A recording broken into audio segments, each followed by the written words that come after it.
Today it's being hosted by myself and James Snellgrove. So both James and I are co-organisers and managers of Bristol Innovation Group. I'm Innovation Manager at Future Space, and James, do you want to introduce yourself? Yeah, thanks Amy. So James Snellgrove, I am Innovation Programme Manager at Bristol Energy. Perfect, thank you. We've got three great panellists joining us today. Some of you may have noticed we were due to have 4 panellists, but unfortunately Nick Sturge has had to drop out today because he's not well. So we're wishing him a very speedy recovery, but we still have a great panellist lineup anyway. So we've got Mel Rodriguez, Caroline Clark and Amanda Chappell. So starting with Mel Rodriguez, Mel is founder and creative director of Gritty Pearl Productions and Gritty Talent. She's got 20 years of experience running creative projects for broadcast and digital, and since 2015 she's led TEDx Bristol, developing strong ties with Bristol's thriving tech cluster in order to partner with local innovators. Mel, do you want to give yourself a bit more of an introduction, a bit of an overview of what you've been working on recently? Sure, thanks Amy. Can you hear me fine? Yeah. So, well, that was a very good introduction. I kind of left the BBC and went rogue last year, started my own startup. Who knew there'd be a pandemic and my business model might have to change completely?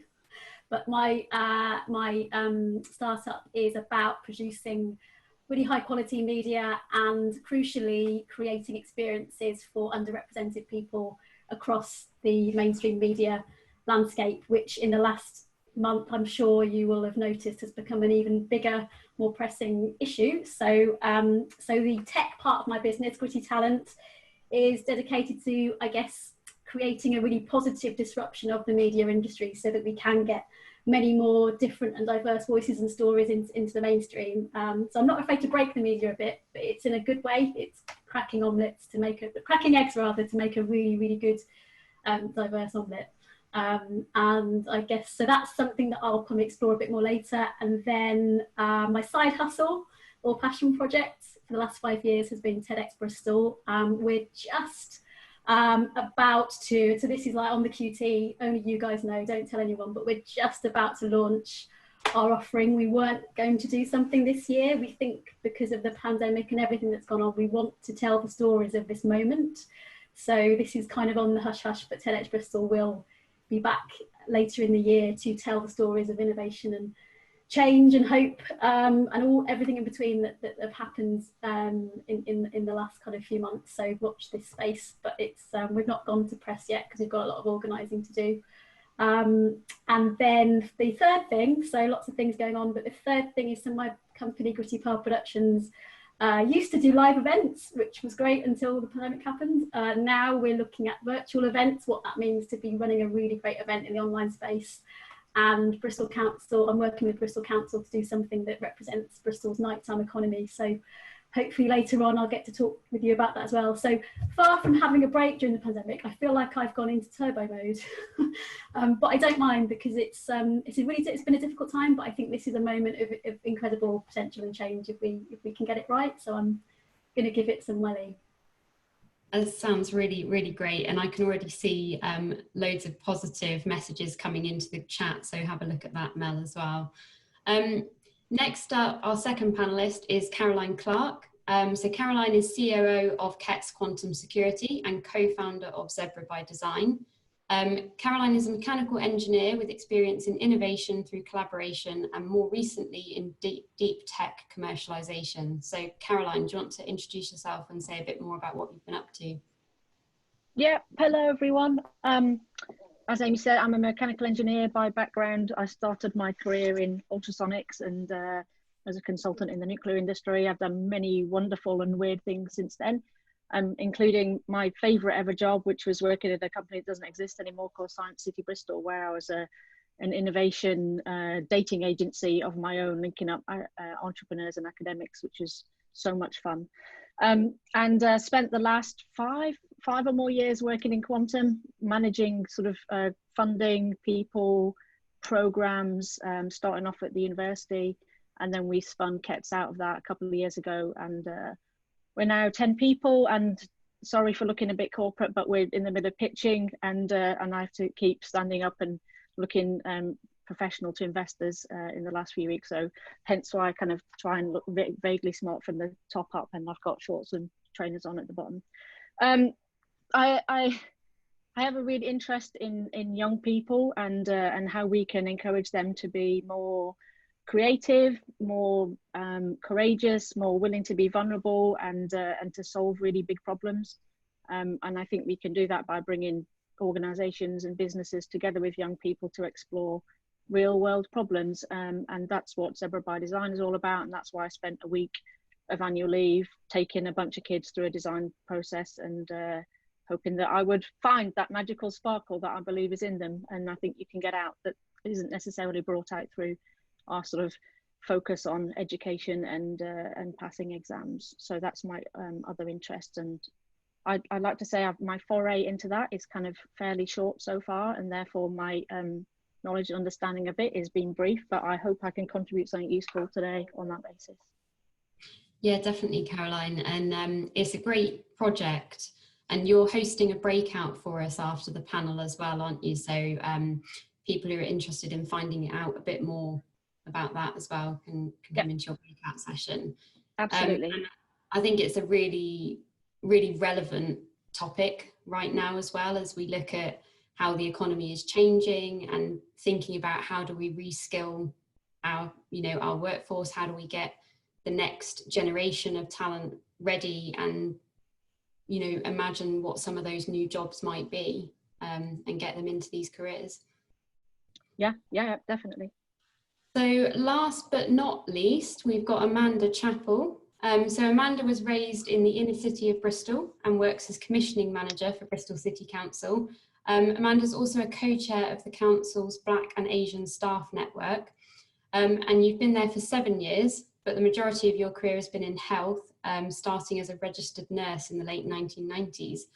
Amanda is committed, passionate, and driven by equalities and improved outcomes for marginalised populations.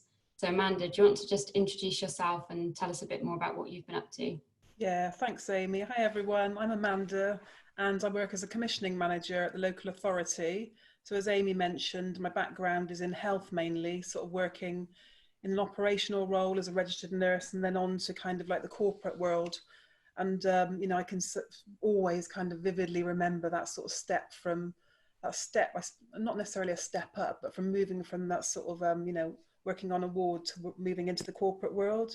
Just, so some really interesting stories around that. So I suppose my sort of decision, my conscious decision, was to kind of move into a more sort of corporate and strategic role, specifically around commissioning, because of my sort of passion around equalities and inclusion, but also sort of, for me, commissioning is an area where, you can influence in terms of sort of allocation of resources. So really important. So I suppose one of the things that's really important to me is social value, and the local authority has a policy around social value. And so, we do have sort of a statement that says that 40% of our, the work that we commission or we procure should be able to demonstrate social value.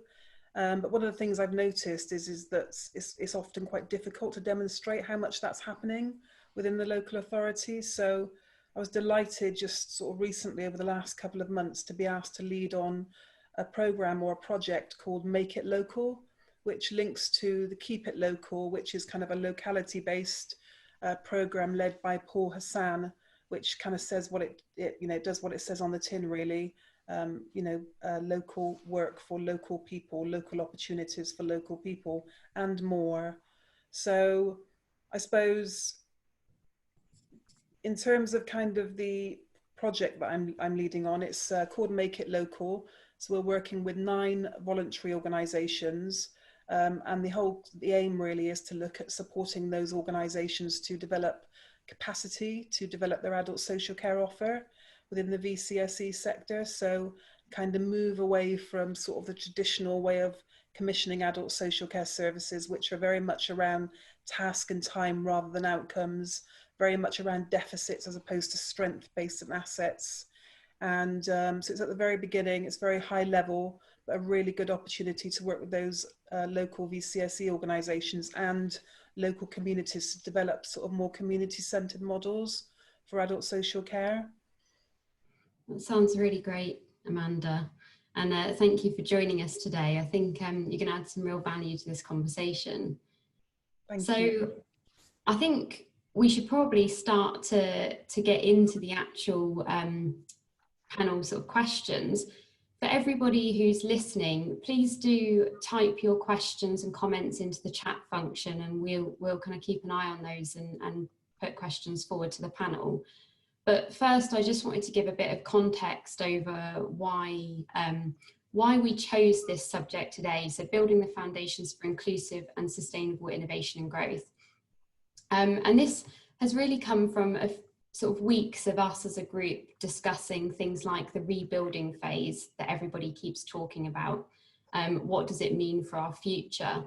And we're starting to see some really interesting articles coming out now as well. So I'm sure a number of you have seen the recent article by Nesta, where they've started to look at what does innovation after lockdown look like. Very much arguing this isn't a return to business as usual, and that fundamental changes are needed so that we can create a more balanced and resilient economy.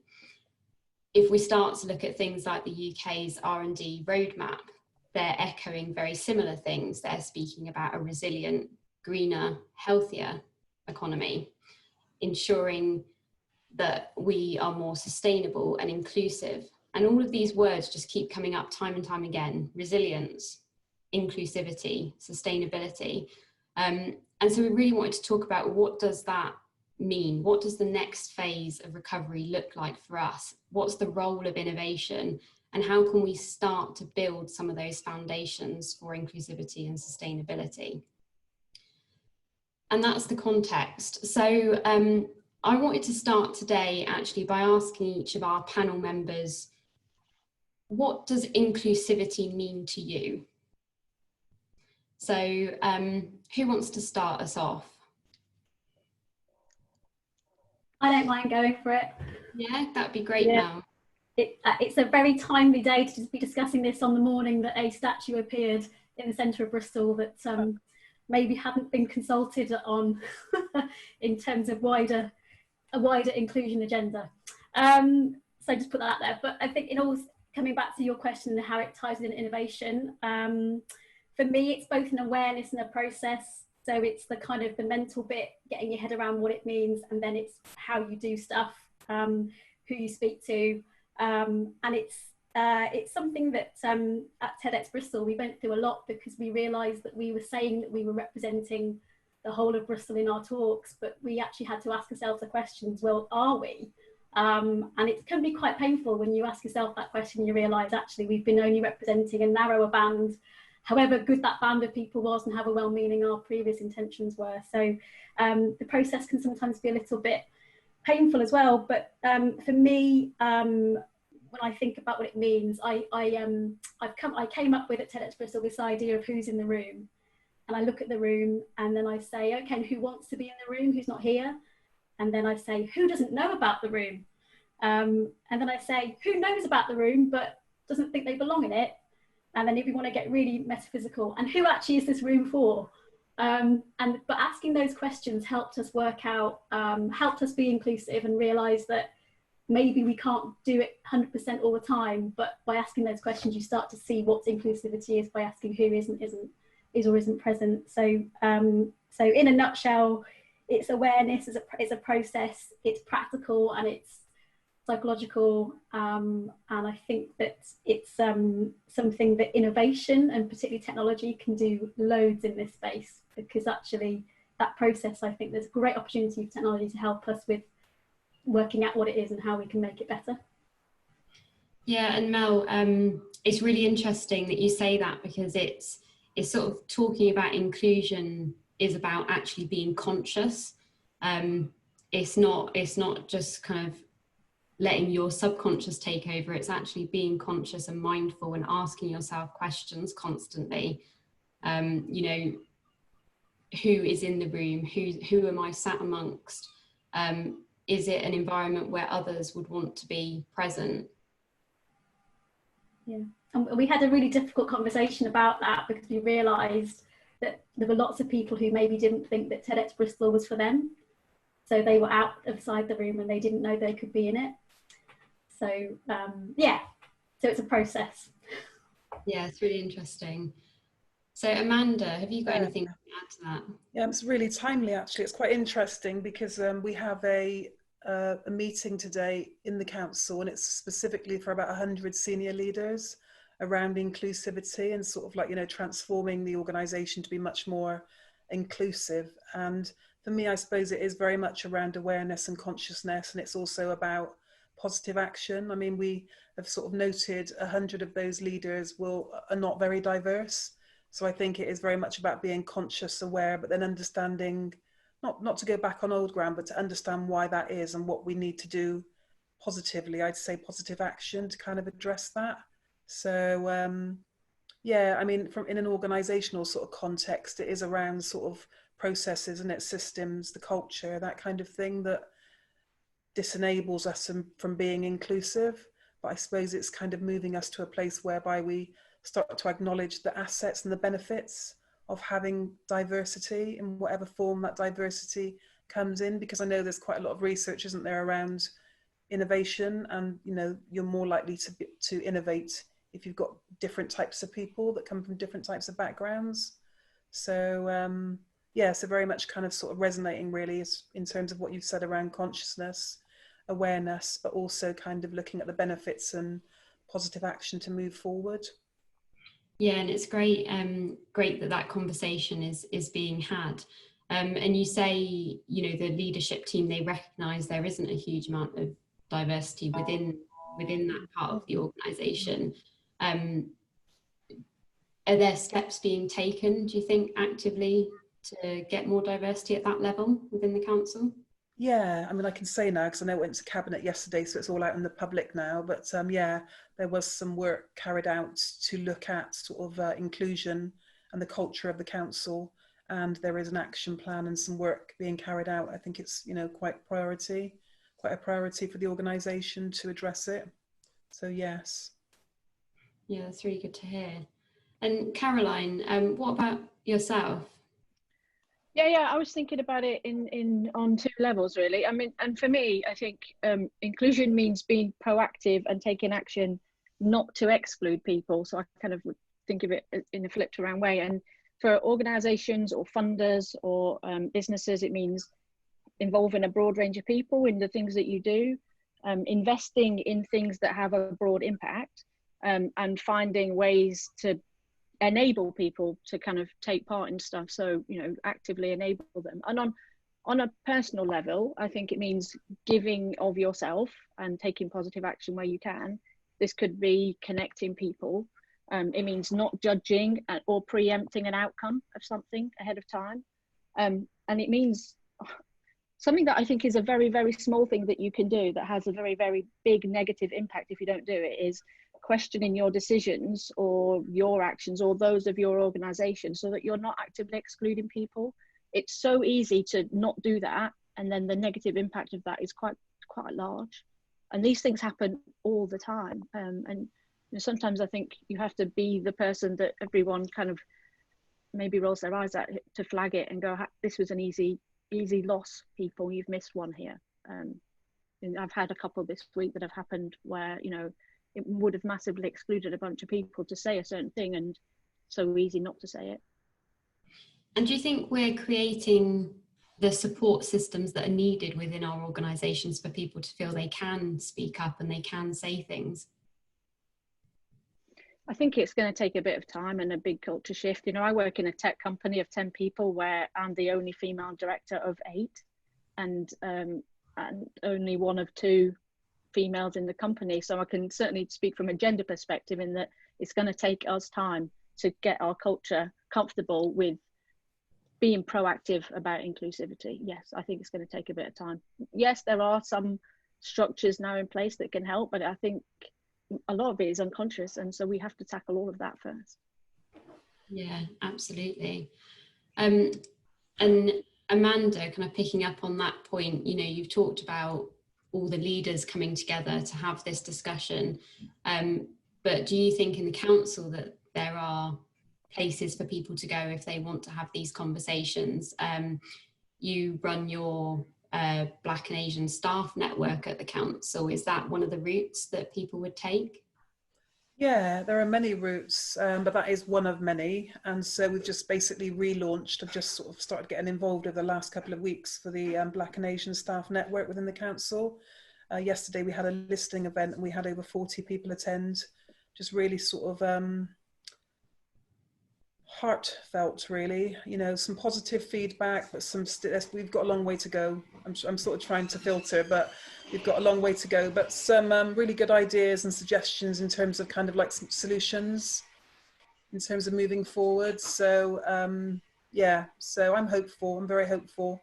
And the kind of context we're looking at it in is around sort of, you know, this isn't about us, but how do we make those changes for those people that will come after us, for those young people that will follow? How can we create those spaces, you know, for these types of organizations to be much more inclusive and to see us more as assets? And I've used that word quite a bit, but to see us more as positive, you know, contributors rather than sort of a problem. So yeah, so I think things are moving forward. It certainly feels that way. And that's a really good point you pick up on there around actually framing it as being, it's a very positive action. Why do we see it as a negative action? And it probably leads into one of my other questions, which is, what do you see as the challenges around inclusive and sustainable innovation within your organisation or wider? Okay. Sorry, is that to me or to Mel? Yeah, sorry, yeah. Amanda. Within an organisational context, I suppose, I mean, I've just sort of talked about make it local and my sort of thinking around that, just to sort of focus on something rather than be so broad in my response. But for me, it's kind of, you know, it's kind of like devolution really at a local level. So it's a move away from sort of, you know, commissioners sat in an ivory tower, you know, sort of experts and looking at sort of, you know, vulnerable people without looking at their strengths and their, you know, the kind of richness of the local communities, rather, you know, so it's about that, but it's also about a much more flatter structure, you know, like where the power sits within communities who I believe know best for themselves. So for me, it's kind of like, you know, inclusivity and is about kind of, it's that sort of a cliche, which is kind of like, you know, what's a move away from sort of what's wrong with you to what's strong about you. And I suppose I'm just sort of trying to influence the lens that we look at inclusion and equality from. So more of a strength based rather than deficit based. Yeah, I think that's a really, really great way to look at it. Mel, do you have anything to add to that? I think the challenges / opportunities question, I think that change isn't easy, and I think that in my industry, I'm going to borrow the phrase that John Bradford used last time about analysis paralysis. In the media and comms industry, the amount of analysis that's gone on to say this is a problem, this is a big problem, let's try and solve it, has meant that the next bit of work, which is the okay, what do we actually do bit, hasn't been actioned, and it's got to the point where, you know, the Black Lives Matter movement in particular has shone a light on, in the last month, all the major institutions in the UK, including the broadcast, and said, well, what have you actually done?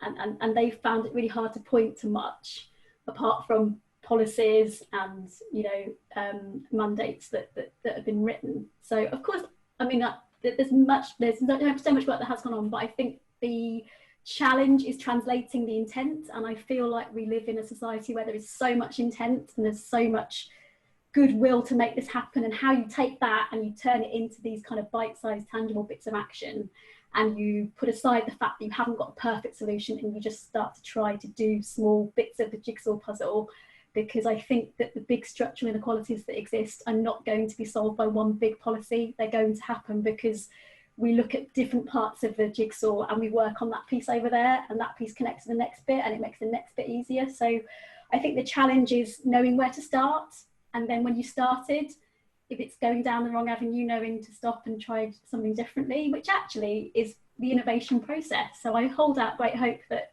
we actually have among us the kind of the skills and the insights to know how to do it. But my personal experience has been the barriers to doing this work is actually sometimes quite practical. It's cost and time. So a good example is when TEDx Bristol decided to give 150 seats to people from community groups last year, it meant that we forfeited £10,000 worth of income in ticket sales.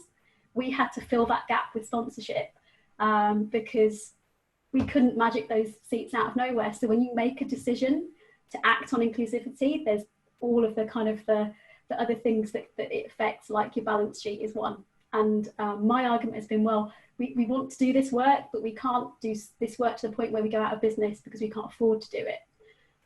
So I think that there's structural challenges there with practical finances, and I think a lot of organisations are coming out of COVID with, you know, much kind of reduced kind of budgets and really serious problems with how they're going to structurally run. And so I think that I'm keen that the inclusion and diversity agenda doesn't therefore get parked while people obviously have to sort out other really real concerns. So so for me, I think the challenge and the problems are actually also part of the answer and the innovation. So things are going to have to be done differently if we're going to solve both problems at the same time. And I wish I had more answers, but I'm still in process. No, I think you're absolutely right. And we spoke, actually, you and I, Mel, last week about this concept of very often we're very sort of passive in our behaviour towards a lot of things that are going on. You know, we know that there's something going on. We want to be a part of it. We are reading about it. We're listening to people talk about it, but we just don't know where to start. And like you say, if there are these really big structural problems and financial issues and decisions behind it, it's much more complex. And we can't just, you know, put a lip service to it and you know, write something that has no substance behind it. So we need some call to action, and sometimes we just need to be told these are the things you can do. Caroline, what about yourself?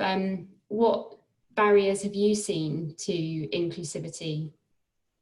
Yeah, I mean, I'm not sure it's necessarily a barrier, but one thing I learned when I was working in innovation funding was that some of the most exciting innovation and projects that we worked on came at that sort of magical intersection between disciplines where things overlap, and either they're disciplinary overlaps or they're, you know, people overlaps, where you had people from different backgrounds or views coming together, and that's where you got that sort of magic and sparkle happen.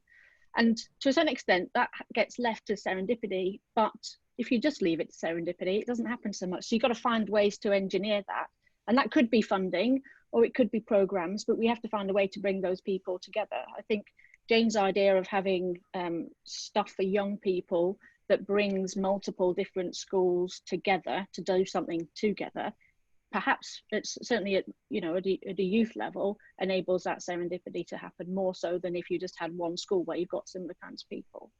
And I think a big challenge is there's a perception, well, certainly I've picked this up, that unless you're a high growth company that's doing, you know, mega successful in raising loads of cash, you're someone like Graphcore, that somehow you're not quite doing enough, you know, that you're somehow failing a little bit. But actually, I don't think that's the message we need to send out to our future innovators or inventors.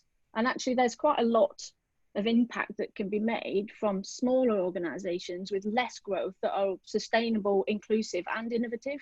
And so there's a sort of messaging thing there where we're bigging up people raising shitloads of cash that's going to benefit a few shareholders in the long run, versus some people that are doing really, really great stuff, learning loads of things, doing really innovative things, but, you know, on a smaller scale. So there's a comms, I think, challenge there. Yeah, and like you say, it's about doing something rather than nothing, and all of that small incremental stuff will all mount up and create the changes that we need. James, I can see questions coming in from the group. Did you want to ask a couple? Yeah, sure. Thanks, Amy. Yeah, I've just been listening as well. So, you know, fantastic conversation. It's so important at this time in particular. You know, I think we all recognise there is kind of this sense of optimism as well as we kind of enter into this rebuilding phase, and what that might look like, and how we can try and make a positive difference as well. And I guess there's a question from Hannah come in as well, which is really around what does the panel think that are some kind of practical steps that we might take as individuals, joining this call in our own workplaces or our own lives, that we might take to try and make a positive difference to promote diversity, promote inclusion, tackle any of those challenges we might overcome. So there's sort of specific actions or activities you might be able to take. I guess it's just an open question to the panel, really, Amy.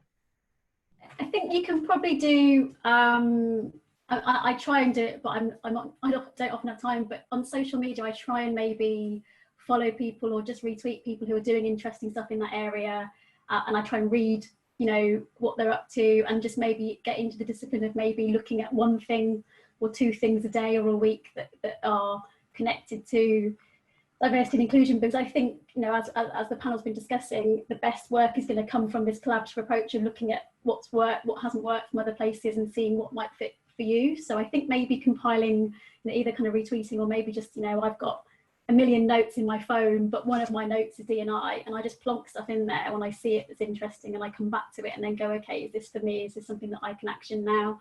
And if I can't action it myself, I can at least share it with people. So I think maybe that might be a way to get started. And then I think on a grassroots level, it is looking at the organisations in Bristol that you can actually, as Caroline and Amanda have been saying, that you can actually start supporting now. And it might be as light of touch as you just go along to their, AGM, or you offer their support if they're doing something in particular. I think maybe, again, it's that thing about making a start. So maybe choose an organisation that resonates with you. I mean, there's so many, Babassa Youth do incredible work, Creative Youth Network, Rising Arts Agency. I mean, Bristol is, I guess I'm biased, but I think we're one of the most exciting places to be doing this work.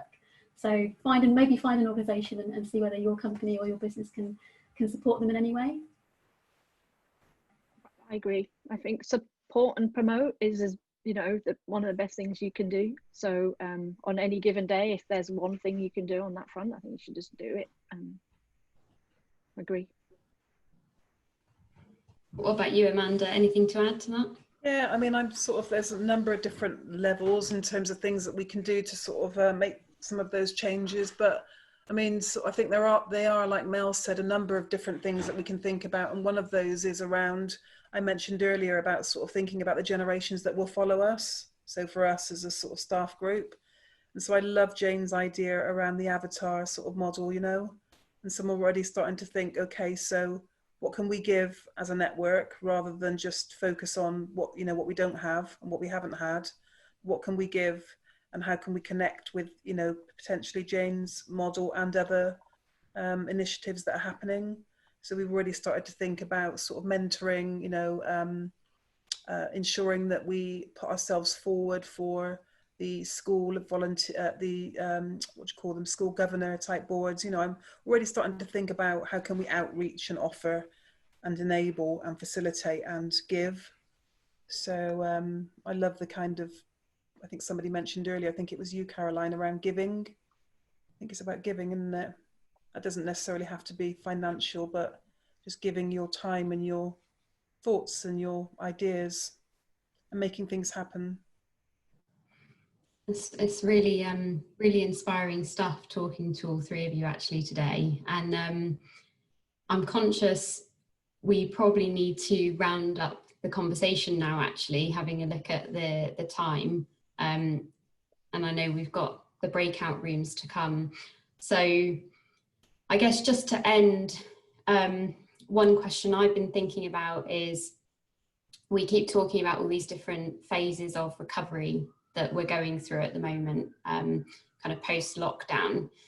And in the frame of inclusivity, is there anything that you've seen or learned during this period that you want to take forward into the next stage?